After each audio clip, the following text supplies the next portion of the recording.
हाय मेरे प्यारे बच्चों, आप सबको को नमस्कार, आदाब, नमस्कार, सत श्री अकाल। तो प्रिय छात्रों, प्रिय मित्रों, को आज हम आप लोगों को बायोलॉजी के बारे में कुछ बताएंगे। जैसे कि बायोलॉजी में अभी तक प्लांट सेल के बारे में, सेल के बारे में हम लोगों ने जान लिया है। हम लोगों ने जानकारी इकट्ठा किया, हम लोगों ने बहुत सारे चर्चा किए सेल के बारे में। बट अब सेल के बाद जो चैप्टर आता है, खासकर 9th क्लास में चैप्टर आता है बच्चों, वो आता है टिश्यू आता है, ठीक है नहीं। अब हम लोग टिश्यू के बारे में पढ़ेंगे। सेल के बारे में मैंने पढ़ा, सेल के बारे में बहुत कुछ मैंने जाना। उसके बारे में सेल में कितने ऑर्गेनल्स होते हैं, इन सबों के बारे में अब हम टिश्यू के बारे में चर्चा करेंगे, टिश्यू के बारे में बात करेंगे। राइट बच्चों, तो बिल्कुल ध्यान से देखेंगे, ये वीडियो आपके बहुत ही काम आने वाली है। और ध्यान से इस वीडियो को देखेंगे, वीडियो को स्किप नहीं करेंगे, अंत तक देखेंगे। अगर आपको सीखना है बायोलॉजी में, अगर आपको नॉलेज करना है, 9th क्लास में अच्छा से पास करना है, ये भारतीय फल से काफी मिलता जुलता आपको चैप्टर रहेगा, टॉपिक रहेगा। तो बच्चों बिल्कुल ध्यान से वीडियो को देखेंगे और डे बाय डे हम लोग बिल्कुल वीडियो को लोड करेंगे, बायोलॉजी के पूरा चैप्टर को लोड करेंगे और फिर हम लोग अदर सब्जेक्ट का फिर इसके बारे में पढ़ेंगे। तो चलो स्टार्ट करते हैं स्टूडेंट, चलो स्टार्ट करते हैं। तो अब हम लोग क्या पढ़ेंगे, टिश्यू के बारे में पढ़ेंगे। टिश्यू को हिंदी में क्या बोला जाता है? उत्तक बोला जाता है। क्या बोलते हैं? उत्तक बोलते हैं। राइट बच्चों, तो उत्तक सबसे पहले हम उत्तक के बारे में जानते हैं। उत्तक होता क्या चीज है? देखो उत्तक होता क्या चीज है। जैसे मैंने सेल के बारे में पढ़ा है, कोशिका के बारे में पढ़ा है, तो बहुत सारे कोशिका मिलके यह किसी भी बॉडी का निर्माण करता है, किसी भी ऑर्गन्स का निर्माण करता है कि नहीं है? उसी तरह से बहुत सारे सेल मिलकर टिश्यू का भी निर्माण करता है, ठीक है ना। क्योंकि देखो बहुत सारे कार्य होते हैं, एक बॉडी में बहुत सारे फंक्शंस होते हैं, एक प्लांट में बहुत सारे फंक्शन होते हैं और सभी का फंक्शन अलग अलग होता है। जैसे कि हमारे आप बांह की ले लेंगे, बांह है, इसमें ही हमारी मांसपेशियां हैं, तो मांसपेशी को अलग कार्य है। जैसे हमारे अंदर में बॉडी के अंदर बोन्स है, तो बोन्स के अलग काम है, हड्डी के अलग काम होते हैं। जैसे हार्ट है, हार्ट का अलग काम करते हैं, ठीक है ना। तो ये सभी जो है, बहुत सारे जो कोशिका को एक जगह इकट्ठित होकर और सेल का निर्माण होता है, टिश्यू का निर्माण होता है और फिर टिश्यू और सारे टिश्यू मिलकर एक ऑर्गेनल का निर्माण करते हैं। तो राइट बच्चों, चलो अब हम टिश्यू के बारे में बात करते हैं। हम जानते हैं कि जीवों का शरीर कोशिकाओं का बना होता है। मैंने जस्ट अभी बताया बहुकोशिकीय जीवों में, जैसे कि देखिए यूनिसेलुलर जीव भी होते हैं, यूनिसेलुलर सेल भी होते हैं, बहुत सारे एक कोशिकीय जीव, जैसे कि इसमें एक ही कोशिका होता है। जैसे अमीबा, अमीबा जो होता है दोस्तों, उसमें एक ही सेल होता है, वो एक ही सेल से सारा काम वो कंप्लीट करता है। लेकिन बहुकोशिकीय है ना, मल्टीपर्पज मतलब मल्टी सेलुलर जो ऑर्गेनिज्म होते हैं, उसमें क्या होते हैं, बहुत सारे कार्य को कंप्लीट करने के लिए काफी दक्षता कार्य करना पड़ता है, संचालन करना पड़ता है। उसको संचालन के लिए उत्तक और टिश्यू का रिक्वायरमेंट होता है बच्चों, ठीक है ना। तो वही बात है, वो उसके जीवों में कार्य के दक्षता को संचालन के लिए श्रम विभाजन होता है। एक ही आकार एवं विशेषताओं, एक ही आकार एवं एक ही विशेषताओं की कोशिकाएं समूह में रहकर एक ही कार्य संपादन करती है ना।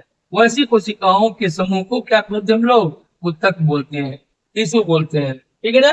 कि क्या है? आकार एवं विशेषता की एक ही आकार और एक ही विशेषता। सेल में क्या होना चाहिए? एक ही आकार, सेल का एक ही आकार होना चाहिए। बहुत सारे सेल है तो उसका आकार सेम होना चाहिए और विशेषता भी सेम होना चाहिए। ये सारे जब एकत्रित होकर किसी कार्य को संपादन करने के लिए इकट्ठित होता है, तो वैसी कोशिकाओं के समूह को क्या बोलते हैं हम लोग? उत्तक बोलते हैं, टिश्यू बोलते हैं। आशा है समझ में आ गया, अगर टिश्यू के बारे में थोड़ा सा समझ में आ गया। और आगे देखो, दूसरे शब्दों में हम इसे क्या बोल सकते हैं? दूसरे शब्दों में बच्चों इसे हम बोल सकते हैं समान उत्पत्ति तथा समान कार्यों को संपादित करने वाली कोशिकाओं के समूह को क्या बोलते हैं? उत्तक कहते हैं, टिश्यू कहते हैं। Group of the cells which is do something, है ना। मतलब सेम, मतलब कि समान कार्यों के लिए मतलब बता सकते हैं कि समान उत्पत्ति समान कार्यों के लिए, हाँ, कि वो सेल्स के ग्रुप होते हैं उसको हम लोग उत्तक बोलते हैं। राइट, तो पादप एवं जंतु दोनों में उत्तक पाए जाते हैं, जैसे हम जानते हैं हम लोग। ठीक है ना। अब बात करते हैं प्लांट टिश्यू के बारे में, पादप ऊतक के बारे में, जिसको हिंदी पादप ऊतक, प्लांट टिश्यू इंग्लिश में बोलते हैं हम लोग, और पादप ऊतक के बारे में हम लोग जानेंगे। देखो पादप ऊतक जो है plant tissue, two types of plant tissue होता है। एक होता है मेरिस्टेमेटिक टिश्यू, दूसरा होता है परमानेंट टिश्यू। मेरिस्टेमेटिक टिश्यू के तीन भाग होते हैं, तीन प्रकार के होते हैं, तीन तरह के होते हैं। एक होते हैं शीर्षस्थ, apical meristematic, meristematic, lateral meristematic and intercalary meristematic. ये जो है शीर्षस्थ बीजोतक, पार्श्वस्थ बीजोतक, अंतर्वेशी बीजोतक। तो ये बीजोतक जो होते हैं ये तीन तरह के होते हैं। ठीक है। अब बात करते हैं इधर दूसरी तरफ अस्थायी ऊतक की। अस्थायी ऊतक परमानेंट टिश्यू। अस्थायी ऊतक जो होते हैं वो दो तरह के होते हैं, राइट। सरल ऊतक और जटिल ऊतक। सरल ऊतक भी तीन तरह के दोस्तों पाए जाते हैं, बच्चों पाए जाते हैं। मृदु ऊतक जिसको पेरेन्काइमा बोलते हैं, स्थूल कोन कोलेनकाइमा बोलते हैं, और दीर्घ ऊतक स्क्लेरेनकाइमा बोला जाता है इसमें इंग्लिश में, राइट बच्चों। और दूसरी तरफ जटिल ऊतक के बारे में, इसको हम बोलते हैं कॉम्प्लेक्स, क्या बोलते हैं, कॉम्प्लेक्स परमानेंट टिश्यू बोलते हैं। क्या बोलते हैं इंग्लिश में, कॉम्प्लेक्स परमानेंट टिश्यू, इसको सिंपल परमानेंट टिश्यू बोलते हैं, राइट। सरल ऊतक को सिंपल परमानेंट टिश्यू और जटिल ऊतक को कॉम्प्लेक्स परमानेंट टिश्यू बोलते हैं। ये दोस्तों दो तरह के होते हैं, एक होते हैं जाइलम, दूसरा होता है फ्लोएम, राइट बच्चों। तो ये था प्लांट का डिस्क्रिप्शन होल, इतना ही पढ़ना हम लोगों को। अब हम लोग बारी बारी से एक चीज को हम लोग पढ़ेंगे बच्चों। तो सबसे पहले हम लोग पढ़ेंगे बीजोतक के बारे में। मेरिस्टेमेटिक टिश्यू क्या है ना, ये कितने तरह के होते हैं, कहाँ पाए जाते हैं, इन सबों की चर्चा अब हम लोग करेंगे, राइट बच्चों। मेरिस्टेमेटिक टिश्यू के बारे में जानकारी हासिल करते हैं, राइट बच्चों। तो देखो मेरिस्टेमेटिक यह बीजोतक जो पौधों में पाए जाने वाला एक ऐसा ऊतक है, पौधों में पाए जाने वाला एक ऐसा ऊतक है जिसकी कोशिकाएं लगातार विभाजित होती रहती है। इसकी कोशिकाएं जो होती है बीजोतक, हाँ, जो होते हैं वो पौधों में पाया जाता है, और पौधों में जो ये ऊतक पाए जाते हैं, ये ऊतक लगातार ये विभाजित होती रहती है, लगातार विभाजित होने वाले ये ऊतक होता है। और पौधों के विकास में महत्वपूर्ण, पौधों के विकास में बच्चों बहुत महत्वपूर्ण भूमिका निभाती है बच्चों, राइट बच्चों। तो पहला चीज बीजोतक का इम्पोर्टेंस क्या है, मेरिस्टेमेटिक टिश्यू का क्या इम्पोर्टेंस है, तो बोलेंगे कि इसकी जो कोशिकाएं होती है ना लगातार विभाजित होती रहती है और पौधों के विकास में अहम भूमिका निभाती है। यही है मेरिस्टेमेटिक टिश्यू का गुड प्रॉपर्टीज, राइट बच्चों। बीजोतक में कोशिका द्रव घने होते हैं। सेल्यूलोज की दीवारें क्या होती है, पतली होती है, तथा नाभिक प्रमुख होते हैं, नाभिक भी होते हैं, केंद्रक भी होते हैं, इसमें प्रमुख होते हैं।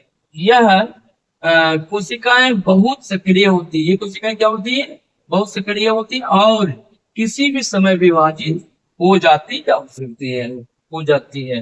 तो ये मैंने इसके बारे में पढ़ा। अब हम देखिए ये फिगर है, फिगर देखो, ये है बीजोतक तीन प्रकार के होते हैं, शीर्षस्थ बीजोतक, दूसरा क्या होते हैं पार्श्वस्थ बीजोतक और अंतर्वेशी बीजोतक। जैसा कि मैंने बच्चों को बताया है, शीर्षस्थ, पार्श्वस्थ और अंतर्वेशी बीजोतक जो मेरिस्टेमेटिक टिश्यू होते हैं तीन तरह के होते हैं, यही पे मैं चर्चा करूंगा बारी बारी से इसके बारे में। तो बच्चों देखना है शीर्षस्थ बीजोतक के बारे में, जड़ और तने के अग्रभाग में ये जो टिश्यू उपस्थित होते हैं और जिससे पौधों की लंबाई में वृद्धि होती है। यानी पौधों की लंबाई में वृद्धि का जो कारण होता है वो क्या होता है, ये हमारा शीर्षस्थ बीजोतक होता है, जो पौधों के ऊपरी भाग में, सबसे ऊपरी भाग में स्थित होते हैं बच्चों। पार्श्वस्थ बीजोतक मतलब कि जैसे कि कैबियम है, ये कैबियम पार्श्वस्थ बीजोतक क्या होते हैं, कैबियम छाल की जो है एपिडर्मिस के नीचे एक कैबियम पदार्थ होता है जिससे पौधों की परिधि बनती है, तना जो होता है स्टेम मोटा होता है, ये उत्तरदायी होता है। ये उत्तर प्रशस्त बीजोत्तक उत्तक जो होता है ये उत्तरदायी होता है किसी भी तना को मोटाई में लाने में। जड़ तथा तने के पार्श्व भाग में ये होते हैं। राइट बच्चों, तो ये देखो मैंने बताया, फिगर बनाया, आप लोग बना के बिल्कुल देख लेंगे, है ना। प्रशस्त बीजोत्तक। दूसरी बात करते हैं अंतर्वेशी बीजोत्तक के बारे में बात करते हैं। एक और तरह का उत्तक है अंतर्वेशी बीजोत्तक। तने के नोड्स में ये स्थित होता है, जहां जहां नोड्स होता है, जहां से निकलता है ब्रांच, वही नोड्स में यहीं पे ये उत्तक पाए जाते हैं, ये टिश्यू पाए जाते हैं अंतर्वेशी। इंटर क्या बोलते हैं इसको, इंटर कैलनरी टिश्यू पाए जाते हैं, नोड्स के भाग में पाए जाते हैं। तो बच्चों मैंने ये बताया आप लोगों को थोड़ा सा, है ना, कि अंतर्वेशी विभ्रतक तने के नोड्स में स्थित होते हैं, और मैंने इसके बारे में बताया आप लोगों को। बिल्कुल ध्यान से आप एक दो बार वीडियो को देखेंगे, ये बिल्कुल याद भी हो जाएगा। अगर वीडियो अच्छा लगेगा तो वीडियो को लाइक एंड सब्सक्राइब करेंगे, क्योंकि आपका कोऑपरेशन से ही आगे बढ़ सकते हैं हम लोग, अपने गोल को अचीव कर सकते हैं।